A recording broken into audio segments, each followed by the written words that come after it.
How to log in into your Costco Citi Card online account. Hello guys, this is Atticus and welcome back to Apex.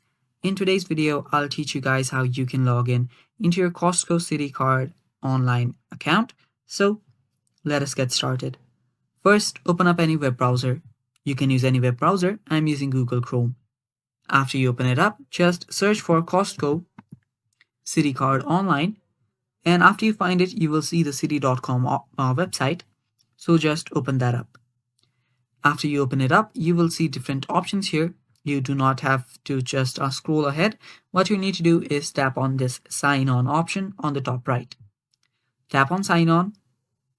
And after you tap on sign on, after it loads, you will get the login section right here. Now, if you do not have an account, you can simply tap on register and then create an account here.